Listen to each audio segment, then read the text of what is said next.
Tú fuiste el verbo en el principio, unigénito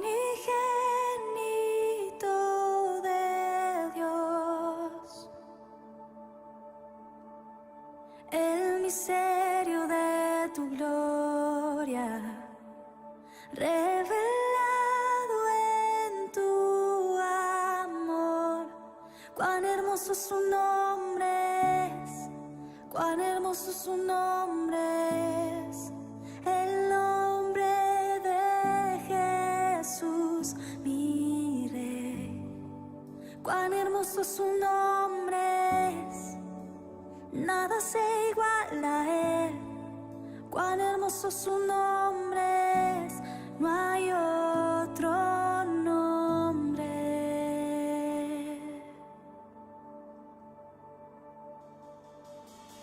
Dejaste el cielo por salvarme, me viniste a rescatar. Mi transgresión tú perdonaste, nada nos separará. Majestuoso su nombre es, majestuoso su nombre es, el nombre de Jesús, mi Rey. Majestuoso su nombre es, nada se iguala a él. Majestuoso su nombre es, no hay otro nombre. Majestuoso su nombre es, no hay otro nombre.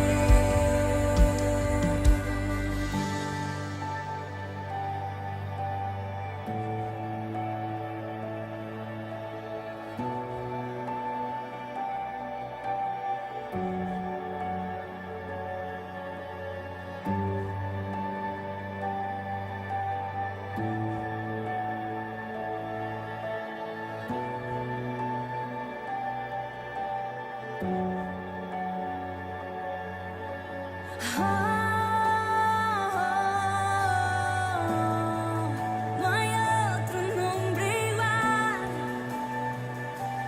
Jesús, la muerte venciste, el velo partiste.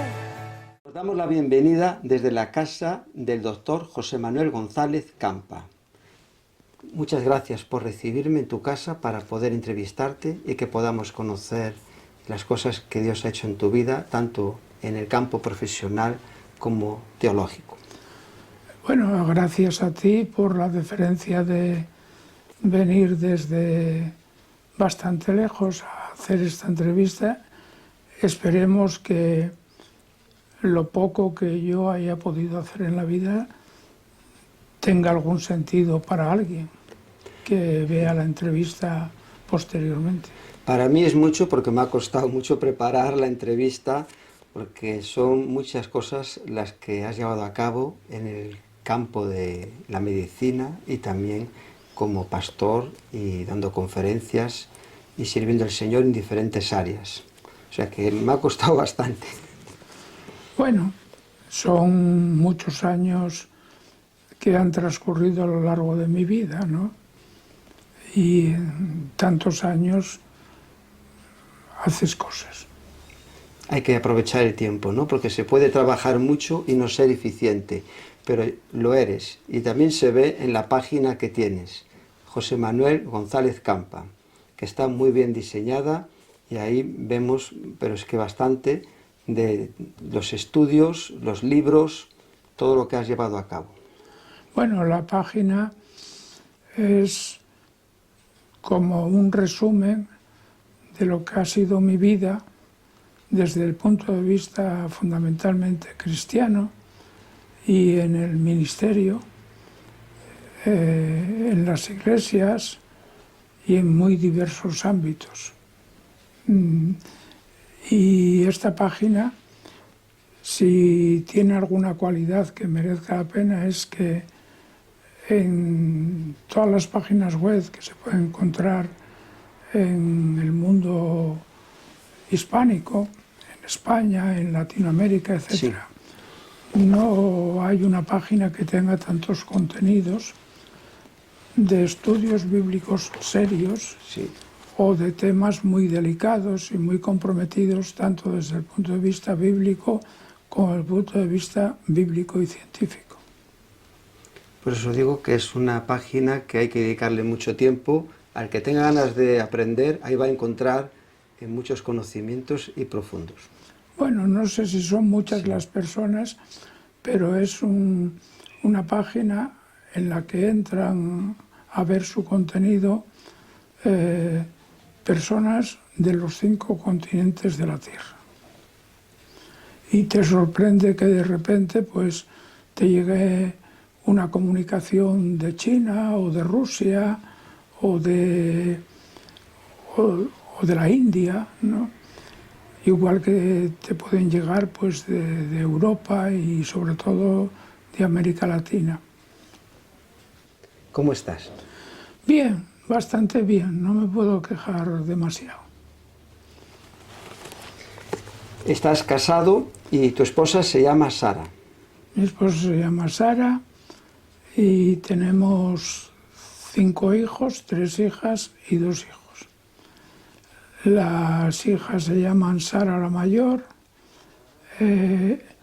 María Elena la segunda, la cuarta Susana, y los hijos, el mayor que es el tercero, José Manuel, como yo, y el más pequeño, que ya no es pequeño, Juan Marcos. Este libro que me has enviado por correo dedicado, muchas gracias, ya te lo he dado en su momento, nos muestra unas pinceladas y comienza diciendo en la contraportada: licenciado en Medicina y Cirugía, especialista en psiquiatría, alcoholismo, toxicomanía y en psiquiatría comunitaria, psicoterapeuta, conferenciante de temas científicos, paracientíficos, teológicos a nivel nacional e internacional.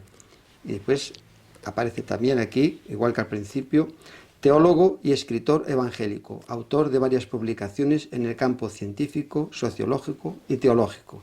También dice, entre otras cosas, aquí está resumido, fundador y presidente de honor de la Asociación para la Defensa de los Enfermos Psíquicos Asturianos, ha sido profesor de honor de la Universidad de Oviedo y profesor psiquiatra de la Escuela de Asistentes Sociales. Perteneces a distintas sociedades científicas y también aquí llama mucho la atención por su labor social, científica y humana. El centro público denominado Hospital de Día Dr. González Campa lleva tu nombre a petición de los ciudadanos de la cuenca del Nalón en Asturias. Sí, lo correcto es que todo eso es cierto, pero el orden de cómo están las cosas es que llevó mi nombre durante unos años. Fue el primer hospital de día para enfermos mentales que funcionó en España, subvencionado por el gobierno central, el gobierno de Madrid. Y estuvo ubicado en el municipio de Langreo, que es el municipio más grande de los 5 municipios de la cuenca del Nalón. Y el nombre exactamente que al final le pusieron, digamos, por parte del Ayuntamiento de Langreo, de la corporación, fue Fundación Cañal Dr. González Campa. ¿Por qué de esa manera? Porque retrocediendo mucho en el tiempo a los años 30 y tantos, en la época de la Segunda República, un habitante de una zona, de un barrio de Langreo, que había ido a América, volvió de América, y entonces hizo una donación al pueblo de una escuela. esa escuela ya no estaba en condiciones de ser utilizada, entonces hubo que derribarla y entonces se edificó nuevo el hospital de día, que tenía una extensión de 400 metros cuadrados y una finca alrededor. Y quisieron tener en cuenta la memoria de la primera persona que les había dado una escuela a este barrio, que se llama, en la localidad de La Felguera, el barrio de Pando. Y luego poner el nombre mío en contra de mi criterio. Yo había propuesto que se denominase Fundación Cañal Hospital Valle del Nalón. Eso es lo que yo había propuesto, pero el ayuntamiento, el alcalde y la corporación decidieron que iban a poner mi nombre. Yo lo acepté con agradecimiento, pero siendo consciente de que nunca hubiese podido yo conseguir eso por primera vez en la asistencia psiquiátrica en España si no fuese por la ayuda masiva de los 5 municipios de la cuenca del Nalón en favor de crear una estructura sociosanitaria que iba camino de terminar con el Hospital Psiquiátrico Regional que había en Asturias, que era el clásico manicomio 100%. Sí, llama la atención que siempre hacen estas cosas cuando una persona ha fallecido, pero en vida poner el nombre de un hospital, tu labor ha tenido que ser muy grande en Oviedo, Asturias, toda esta zona, para que tengas este reconocimiento tan importante. Hombre, yo tuve la oportunidad que otras personas no han tenido de poder trabajar en mi especialidad en el campo psiquiátrico con profesionales que se habían formado fuera de España, con otra mentalidad. Sí. Y eso te imprime una manera de enfocar y de hacer las cosas, ¿no? Pero también ocurría lo siguiente, y es que yo tenía una vocación muy fuerte, primero por ser médico y en segundo lugar por ser psiquiatra. Y todo eso, si luego después el lugar donde trabajas te ofrece oportunidades para realizar cosas, pues si tienes vocación lo haces. Lo que pasa es que hubiésemos podido realizar más si no fuese porque a raíz casi de la muerte de Franco hubo cambios muy importantes en toda España, pero especialmente importantes para los asturianos en Asturias. Y a todos los médicos que estábamos en la asistencia psiquiátrica con una mentalidad de terminar con los manicomios como lugares de castigo. A los manicomios no iba la gente a tratarse, a los manicomios iba la gente a que la sacasen de la circulación de la calle para que la sociedad no viese que era imperfecta, que tenía muchos problemas. Entonces, para eliminar los problemas, retiras a todas las personas con trastornos de la calle, los encierras en un sitio y allí los controlas. Eran auténticos campos de concentración, pero muy graves, muy graves. Entonces, la lucha que teníamos unos cuantos psiquiatras en España, que no pasaríamos de 40 más o menos en esa época, la mayoría tuvimos la suerte de trabajar juntos aquí en el Hospital Psiquiátrico de Oviedo, cambiar el funcionamiento, y ahí empezamos una historia que terminó superando el hospital psiquiátrico clásico, típico, pero luego después, cuando se había conseguido cosas tan importantes como este hospital de día, hubo un retroceso y hoy en día los beneficios de aquel avance son escasos. A veces Pasa eso, ¿no? Sí, Que con el tiempo se espera que todo vaya mejor, pero depende de los gobiernos, de las decisiones que se tomen en el claro, campo de la porque medicina. precisamente yo había elaborado el primer plan de asistencia psiquiátrica en Asturias y el primer plan de asistencia sanitaria de Sanidad de Asturias. Y el gobierno asturiano, cuando ya en la época democrática, pues después de una época que hubo una pequeña transición, ¿no?, predemocrática, ya el gobierno en época democrática hubiese podido aprovechar el plan que yo con una serie de colaboradores míos habíamos elaborado para la asistencia psiquiátrica, cómo debía de ser, cómo debía de funcionar. El gobierno supuestamente socialista y de izquierdas lo persiguió hasta que intentó erradicarlo 100%. Lo que a mí me obligó en determinado momento de dejar la asistencia pública y unilateralmente y trabajar en la asistencia privada, que no era mi vocación. Mi vocación siempre fue la asistencia pública. Sí. Pero la asistencia privada éramos 7 personas, 5 hijos y mi esposa y yo, y de algo teníamos que vivir.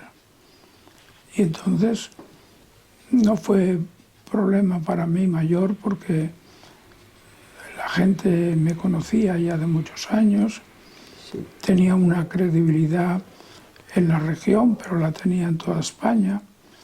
Algunas autonomías como el País Vasco me nombraron asesor de la Diputación de Vizcaya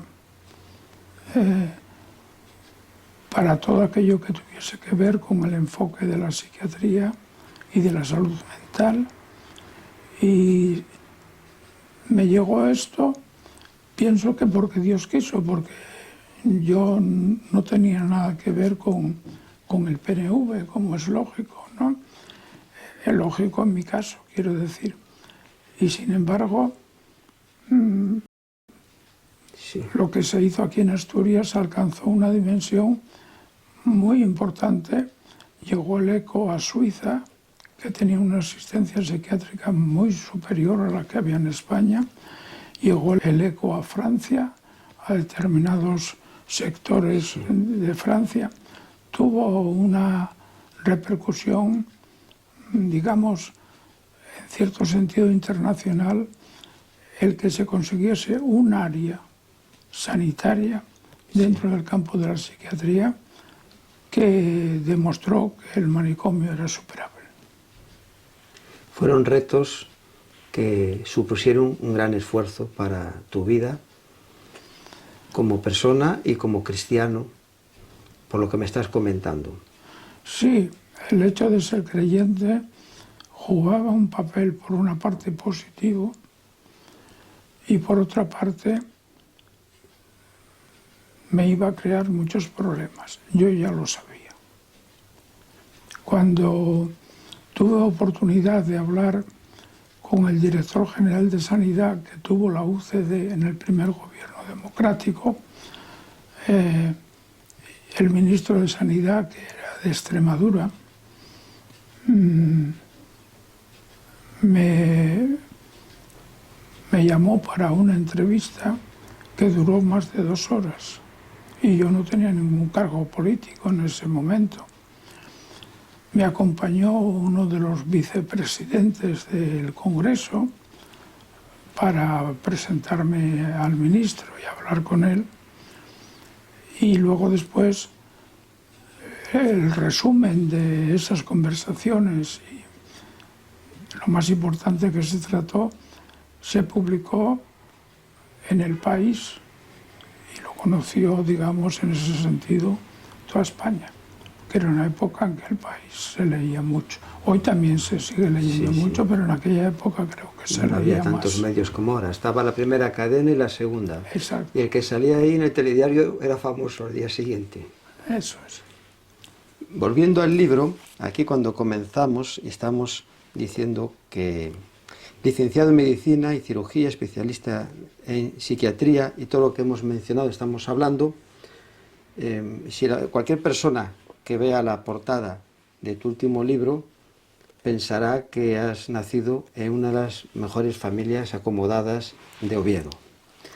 Pero eso está lejos de realidad porque naciste en 1937, tienes 85 años, en plena guerra civil, ¿no? Unos meses de la guerra civil, de estallar, vamos. Y viviste unos episodios en tu infancia bastante dramáticos, sobre todo pues con tu padre. Sí, ese es un episodio, digamos, importante en la vida de mi familia. Pero primero quiero contestarte a una cosa que has mencionado. Mi familia era una familia de lo más humilde. No es que estuvieses en una familia con privilegios. Estabas en una familia que venía de labradores por parte de mi madre y de labradores por parte de mi padre. Bueno, cuando terminó la guerra, los ganadores tiraban octavillas por toda España para decir a la gente la guerra ha terminado. Pero en esta zona, donde estaba Intendencia de Castilla y León, toda la gente que estaba con mi padre allí en Intendencia, que eran soldados normales de la República, no se enteró. Mi padre se enteró porque el gobierno de Asturias, Sí. que estaba desplazado, tuvo que irse de Oviedo porque habían entrado el general Aranda y sus tropas en Oviedo y irse a Gijón. Pero claro, estaba en comunicación con la gente del gobierno, digamos, asturiano constantemente. Sí. Él enseguida supo que... Pero no quiso decírselo a la gente que estaba con él. Le dijo, bueno, tenemos que ir a Asturias, que parece ser que les extrañó mucho, ¿no? Porque ya os contaré por el camino. Y entonces, bueno, subieron unos cuantos camiones de gente. ¿Cuántos eran más o menos? Pues... Si sabes, ¿te acuerdas? 100 y pico de personas. Entonces pasaron el puerto de Pajares, llegaron al primer pueblo, pasando el puerto en dirección hacia Oviedo, que se llama Puente de los Fierros, en asturiano. Sí. Y allí mandó parar el camión y les dijo, bueno, ahora os voy a decir la verdad. La guerra ha terminado. La guerra la hemos perdido. Y por lo tanto, pues a partir de aquí, vosotros veréis lo que hacéis, porque ya no tenéis que considerarme que yo soy vuestro mando superior, porque los servicios de intendencia ya no funcionan, como sabéis los dejamos atrás, y alguien le dijo, bueno, ¿y tú qué vas a hacer? Dice, yo voy a ir al monte. Para mí la guerra no la doy por terminada. Y el caso es que de estos 100 y pico se apuntaron como 70 personas que se fueron al monte con él. Tuvieron batidas de la Guardia Civil, de otros elementos militares, ¿no? Muy fuertes, y es verdad que fueron muriendo poco a poco, unos y otros, y al final se quedó solo. Estuvo varios años en el monte, viviendo una vida muy, muy difícil, y sobre todo una persona sola, y no estaba muy armado. Solo tenía la pistola de reglamento de capitán de intendencia que tenía. No se preocupó de coger metralletas o de coger bombas o de otras cosas. Pero el caso es que parece que era muy listo para buscar los refugios y los sitios. Es decir, él, cuando podía, bajaba de los montes a la casa de mis abuelos, que era donde vivía mi madre conmigo, que era un niño pues que no tenía todavía 2 años, ¿no? Y él venía por la noche y tenía que hacerlo con mucho cuidado porque la persecución que le hicieron a mi madre fue tremenda, ¿no? En el sentido de que la acosaban de preguntas, sobre todo los miembros de la falange del pueblo de Las Caldas y de esa zona, ¿no? Sí. Entonces no la creían. Ella les decía que mi padre había muerto, incluso se vistió de luto, de negro, que era como se hacía cuando murió una persona en las aldeas, la expresión del sentimiento por el que se murió. Se vistió de negro, pero no la creía. Decía, no, se llamaba Carmen. Sí. Le llamaban Carmina a todos, ¿no? Y en su casa. Decía, no, Carmina es muy lista. No la podemos creer. Esto de que se murió el marido, que los padres, a mi padre le llamaban Pepe, y los amigos también, ¿no? O los conocidos. No lo creía. Entonces, cada poco tiempo, a la casa de mis abuelos, que era una casa de aldea, típica, de aldea asturiana, muy humilde, pues podían venir a las 3 de la mañana, a las 4 de la mañana, un montón de gente, falangistas, armados hasta los dientes, ¿no? Sí, como vemos en las películas que Claro. hacen de la época. Exacto. Y venían, registraban la casa, no respetaban absolutamente nada, ¿no? Creaban el terror prácticamente. Yo, como era un niño tan pequeño, no tomaba la conciencia que tomaban mi madre y mi abuela, porque mi padre, durante este tiempo que duró la guerra, venía a visitarnos, pero luego se marchaba. Hasta la próxima vez. Entonces un día teníamos un perro a la puerta de la casa, que era un mastín español, que era un perro muy agresivo, pero muy cariñoso con la gente de la casa, ¿no? Entonces, mi padre tenía habilidades curiosas, de tal manera que aquel perro terminó ladrando de 3 maneras diferentes.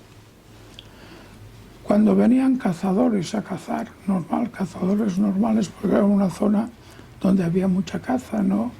De liebres, de aves, de cosas. Ladraba de una forma. Cuando venía la gente que no se sabía quién era, ladraba de otra. Qué curioso. Pero cuando venían los falangistas y la Guardia Civil, ladraba de una manera muy peculiar. Entonces empezó a ladrar. Mi padre estaba en la casa. Había hecho refugios en la casa que le mantuvieron durante mucho tiempo sin que le descubriese.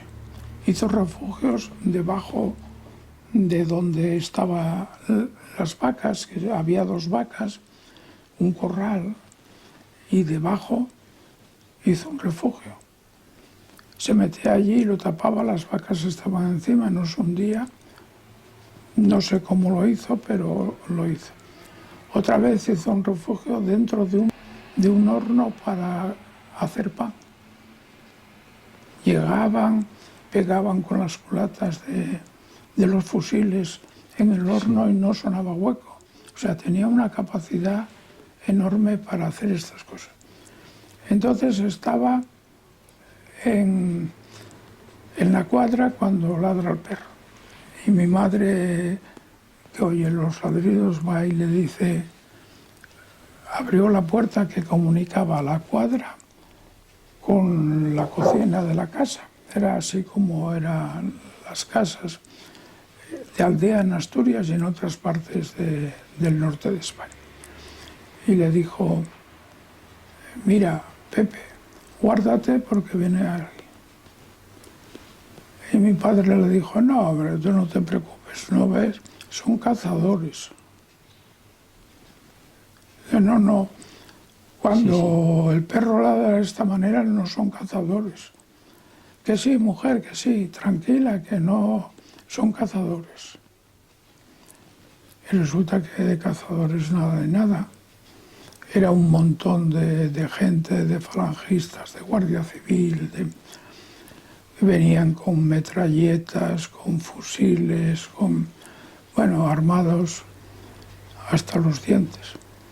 Llegaron, ya mi abuelo había muerto, ya no estaba, entonces llegaron pues como solían llegar, de manera violenta, insultando a la gente. La gente era mi abuela, que era una anciana de 50 y pocos años, y mi madre, que era una mujer joven.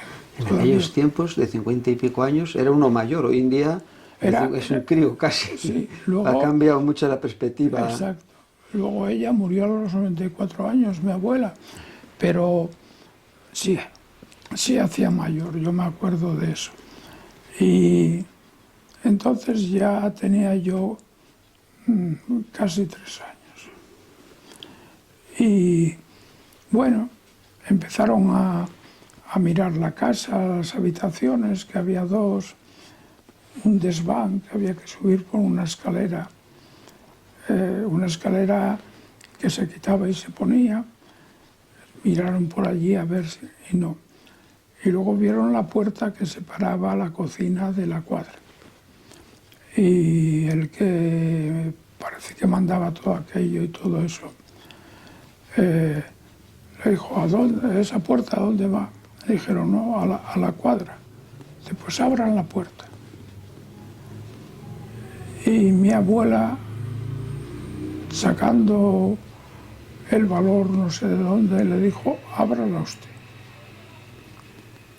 Sabían que mi padre estaba en la cuadra. Sabían que mi padre tenía un arma, ¿no? Pero ellas seguramente creyeron que mi padre ya se había guardado en el refugio y que no iban a encontrar a nadie. Pues que mandaba a toda esta gente, la abrió y se encontró con que había 2 vacas en la cuadra, un cerdo, gallinas, cosas de estas. Y al lado de una vaca había una persona, de pie. Se acercó porque no había mucha luz en esa cuadra. Y cuando se acercó, ocurrió algo increíble, porque detrás de él venían algunos de los que venían con él. De repente dice, a sus órdenes, mi capitán. Y le cayó la pistola al suelo. Había sido uno de los oficiales de intendencia bajo la autoridad de mi padre. El que venía a arrestarle. Que se había cambiado, como se decía en aquella época, eso, la chaqueta, quizá para librarse de persecuciones o de lo que le pudiesen achacar. Claro, detuvieron a mi padre, a mi madre, y parece ser que, lógicamente, cuando volvieron los falangistas que habían ido con él y la Guardia Civil y todo eso, denunciaron este hecho. Y creo que pasó muy poco tiempo, le juzgaron y le fusilaron. al que detuvo a mi padre. Eso es como un hecho, Sí. digamos, desde el punto de vista humano, de una justicia implacable que se cumple, ¿no?, ante una traición. Y los llevaron a los dos para la cárcel. ¿Los dos, tu madre también en la cárcel? Sí, sí, mi madre estuvo en la cárcel varios meses en la cuenca del Nalón, en Sama de Langreo, mi padre. Luego a ella la pusieron en libertad porque intervino un conocido de mi abuela, que era como un familiar lejano, pero que era un hombre Sí. de derechas, pero buena persona y que tenía cierto peso, y gracias a eso consiguió que la pusiesen en libertad. Mi padre no, ya lo trasladaron a la cárcel de Oviedo y luego anduvo por muchas otras cárceles de España. Con el paso del tiempo, tus padres rehacen su vida y ponen una tienda de alimentos para poder subsistir. ¿Y tienes un hermano más o hay más? No, tengo solo un hermano, 7 años más joven que yo. ¿Cómo se llama? Se llama Jesús. Y ahí rehacéis vuestra vida y llega un día que tu madre te comenta, o en diferentes ocasiones, de que quiere que seas médico. Desde pequeño, en primer lugar, mi madre quería que yo fuese médico. Antes me preguntabas. Cuando yo era pequeño, ella le decía a algunas de las amigas que tenía, que yo conocí de esta aldea, de San Juan de Priorio, mi hijo de mayor va a ser médico. Y le decían las amigas, pero vamos a ver, Carmina, tú no sabes que para estudiar para médico y todo eso se necesita mucho dinero y tú no lo tienes. ¿De dónde vas a sacar el dinero para que tu hijo pueda estudiar y pueda todo? Bueno, yo no lo sé, no lo tengo, pero mi hijo tiene que ser médico. Bueno, esa historia siguió en la adolescencia, siguió durante todo el bachillerato y cuando terminó el bachiller resulta que yo, que en el fondo no aceptaba este criterio de mi madre, o sea, no quería que ella decidiese qué carrera iba a hacer yo, quería decidirlo yo. Pues resulta como me encontré que hice el primer curso de ciencias en la universidad ya de aquí de Oviedo, que era primer curso para estudiar cualquier carrera de ciencias, incluida medicina. Y en ese curso había química orgánica, química inorgánica, biología, matemáticas de alto nivel, física de alto nivel. Y tuve la suerte de llevar el curso muy bien. De hecho, aprobé con muy buenas notas sin tener que examinarme de nada y éramos más de 800 personas en la universidad en esos cursos, pero me gustaba, me gustó mucho. Me llamaba la atención la física, Sí. mucho. Pero luego, después, me encontré con que terminó llamándome más la atención la medicina. Y aunque mi madre dijo eso, yo no sé si hay personas que tienen cierta intuición, ¿no? O sin querer, inconscientemente, has cedido el deseo de tu madre y no tienes conciencia de eso. Porque lo que más me llamaba la atención cuando estaba en la universidad aquí en Oviedo era Derecho. De hecho, mi hija mayor estudió Derecho, pero no porque se lo aconsejase yo, Sí. se lo aconsejó un profesor que tuvo. Pero yo no iba a veces a clase de mis asignaturas y me pasaba las horas en la audiencia, en los juicios. Sobre todo me gustaba el derecho penal y no lo hice. Y nunca supe, gustándome tanto, por qué no lo hice, ¿no? Pero el caso es, convencido para hacer medicina. Y ya el segundo curso, porque esto contaba como el primero, El segundo curso ya era en una facultad de medicina, que ya fui a Valladolid para estudiar medicina y para hacer toda la carrera en Valladolid, salvo una asignatura. Normalmente aprendes cuando haces psiquiatría, si la haces en serio y pasas más allá de las pastillas y de los fármacos y te formas en psicoterapia y en psicología profunda y eso, pues aprendes muchas cosas que son necesarias para ser un psiquiatra adecuado. Lo que no ocurre hoy en día, que los psiquiatras solo dan pastillas, ¿no? Eso es lo que a mí me han comentado, que los psiquiatras es más medicamento y el psicólogo es la terapia, que Sí, uno aprenda por sí mismo con unas técnicas a liberarse de los pensamientos negativos, que uno luche con su enfermedad. No sé si lo digo bien. Una versión de los psiquiatras que son biologistas y que, vamos a decir, desde el punto de vista de lo que es la estructura de la personalidad, piensan que el ser humano es solo materia.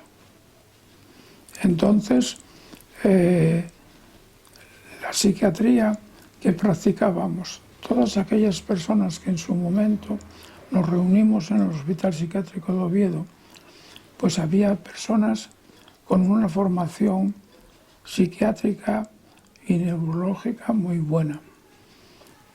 Hacían algo más que recetar pastillas. Había terapias de grupo, había terapias individuales, pero unos cuantos de esos psiquiatras, una minoría, nos formamos psicoterapéuticamente. Yo empecé estudiando y aprendiendo mucho de Sigmund Freud. Creo que para ser psiquiatra es imprescindible conocer lo que es el psicoanálisis y de otros psicoterapeutas, algunos cristianos, no españoles, porque en la historia de los evangélicos españoles, desde la época de la Reforma del siglo XVI para acá, Sí. el primer psiquiatra que hubo creyente evangélico español en España soy yo. Pasaron muchos años hasta que fue saliendo alguno más. Alguno que se formó en mi equipo y vino aquí a Asturias, que no siguió lo que yo le recomendaba que siguiese, ¿no?, en su formación.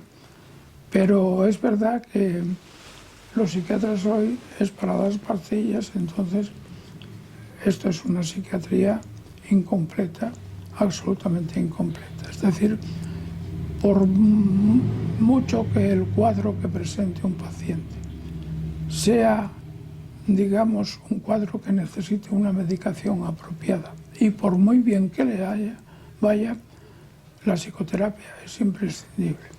Es decir, la persona no necesita solo pastillas, necesita que el psiquiatra conozca de su vida, quién es, lo que sufrió, por lo que pasó, analizar los complejos y los problemas que tenga. Entonces, sin una formación psicoterapéutica, eres medio psiquiatra. Me comentabas una persona, ¿no?, que pasó un problema y achacaba eso, ¿no?, que tenía que estar unido la psicología con la psiquiatría. No, es en la formación de la sí, persona. La postura organicista de pensar que todo es materia, que todo depende del cerebro, de cómo funcionan las áreas diferentes del cerebro, pero hoy yo creo que se podría decir que ha sido demostrado ya científicamente, aunque la mayoría de psiquiatras y neurólogos del mundo no lo aceptan, que ha sido demostrado que el hombre es algo más que materia. No solo por el camino de la fe, sino por el camino también de la ciencia, ¿no? Hay muchos resultados clarísimos de cómo hay algo más que está más allá del cerebro. ¿Qué fue lo que te impulsó a estudiar psiquiatría? ¿Tiene que ver con tu infancia, cosas que has visto? O sea, dentro de la medicina, ¿qué fue lo que...? Bueno, tiene que ver con mi infancia en el sentido de que mi infancia fue una infancia muy alegre en un aspecto. Yo fui un niño con muchos amigos de pequeño en esta zona de donde era mi madre, de Las Caldas, cerca de Oviedo, y en esta aldea. Entre los muchos amigos que yo tenía de pequeño estaban los gitanos. Yo siempre me he llevado muy bien con los gitanos y oías cosas curiosísimas en la aldea. Los gitanos eran peligrosos, los gitanos eran ladrones, los gitanos llevaban navaja y te pinchaban, ¿no?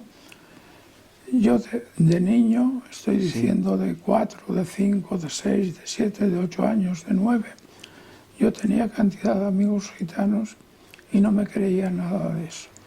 Hasta el punto que pasando muchos los años, a través de mi profesión y de mi vida, y hasta el día de hoy, los gitanos, yo diría que de la mayor parte de España, tienen una relación conmigo, ya sea apuntándose como amigos en la página web, ¿no?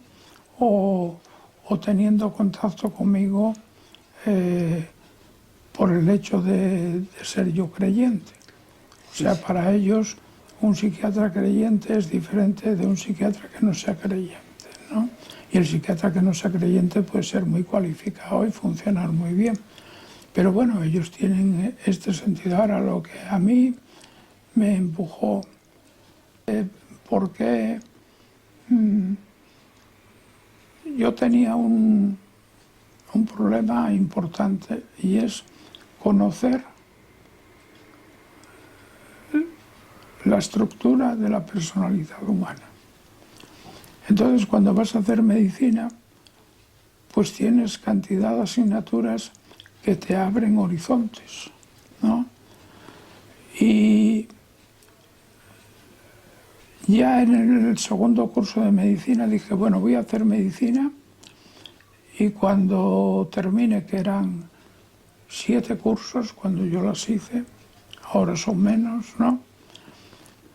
Cuando termine medicina voy a hacer psicología, porque me encantaba la psicología, me atraía mucho. Y di psicología, muy buena relación con el catedrático de psicología, me gustó mucho, pero cuando llegué a cuarto de medicina di psiquiatría, con un psiquiatra excepcional de los que había en aquella época en España, por cierto,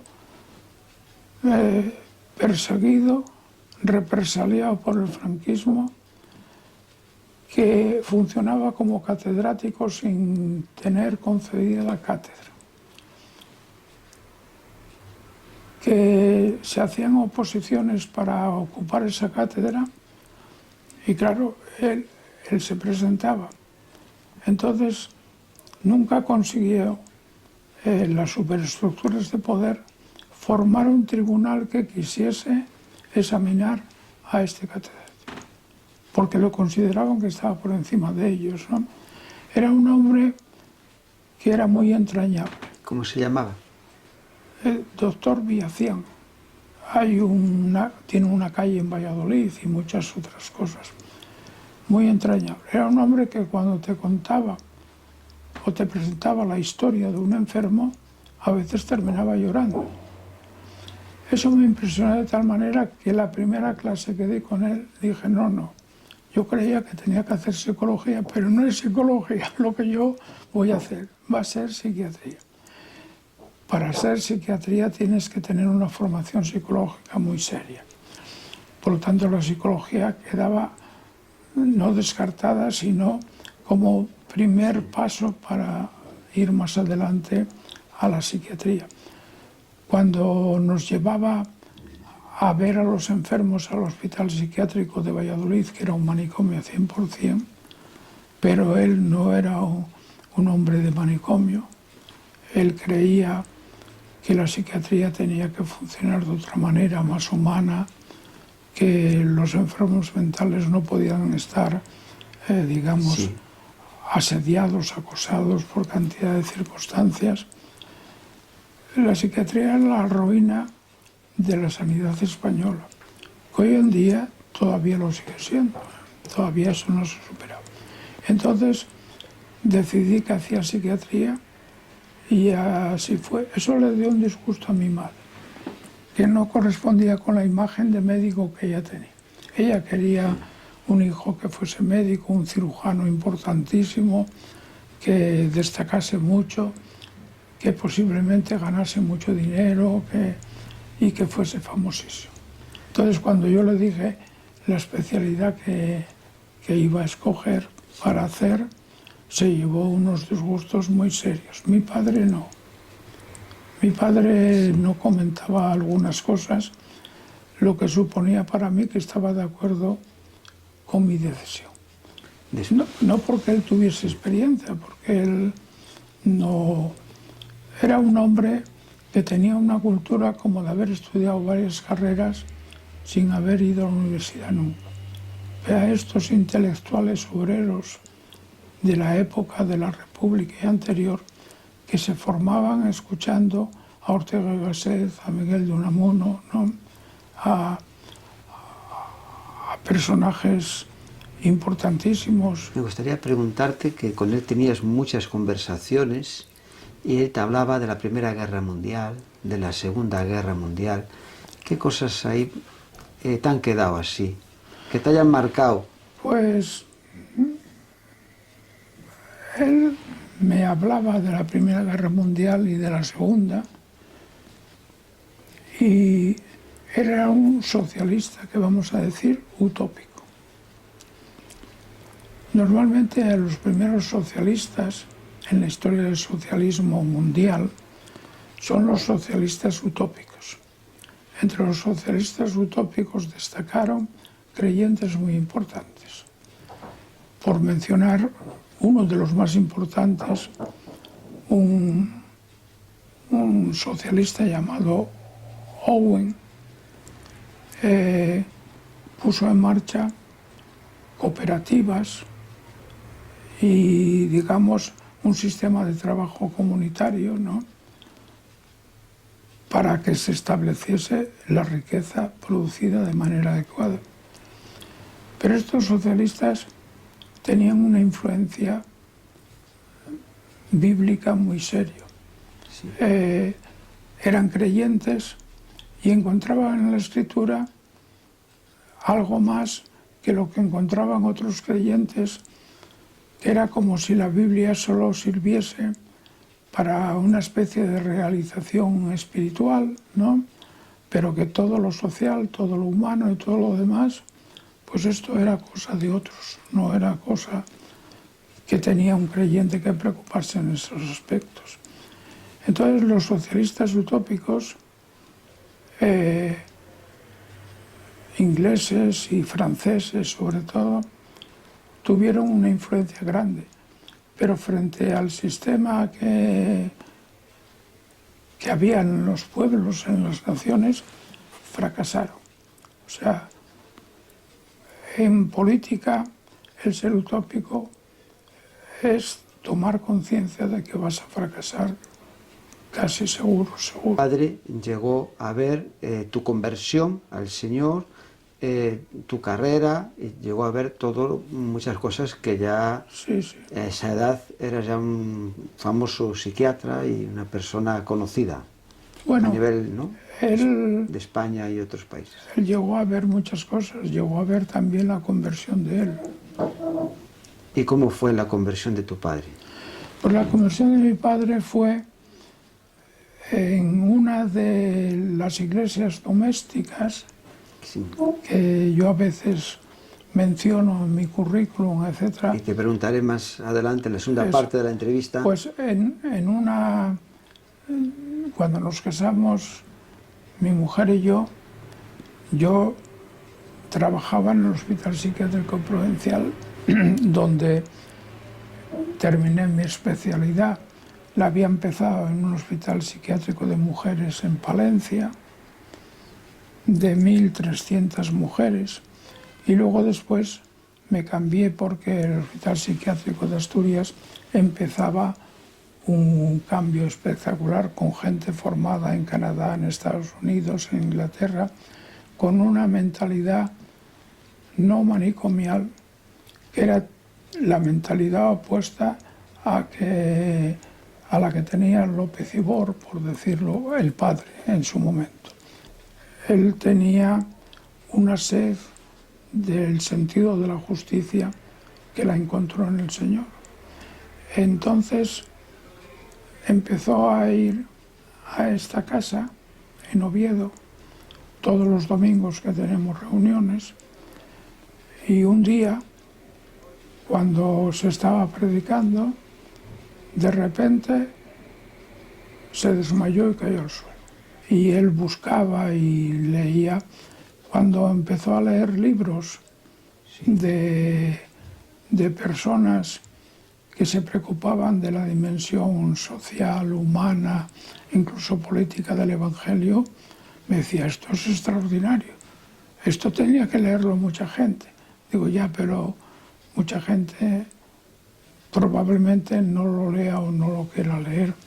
Pero el entierro de mi padre fue un testimonio por primera vez en esa región de las Caldas, dado por primera vez en la historia, de cientos de personas, y eso, que se murió del quinto infarto estando en Alicante, y hubo que traerle la noche anterior el traslado con la ambulancia y todo eso. Apenas dio lugar para que saliese el anuncio en los periódicos, y a pesar de eso hubo un entierro multitudinario de personas.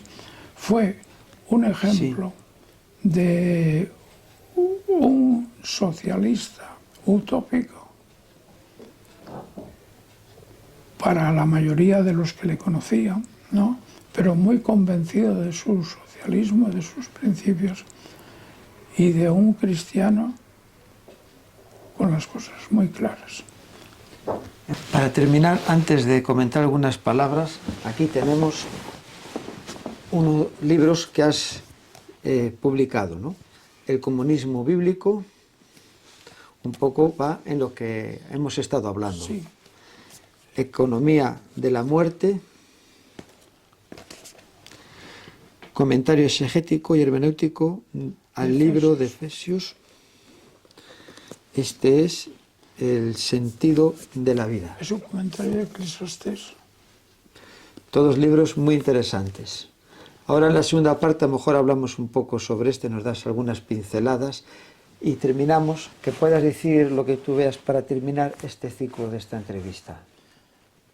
Vale. Ha sido una buena oportunidad el poder conocernos.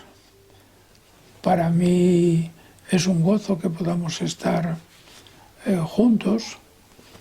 Llevamos algún tiempo hablando de esta entrevista que teníamos pendiente. Creo que hemos tocado múltiples cosas de las que se podría decir mucho más, pero que tampoco hay que pensar que por decir más cosas las cosas se clarifiquen más. Un gran escritor español dijo algo que a veces se utiliza de manera adecuada, diciendo que lo bueno, si breve, dos veces bueno. Y ojalá que esto tenga algo de bueno, aunque no tenga todo lo que Baltasar Gracián apreciaría como tal. Muchas gracias.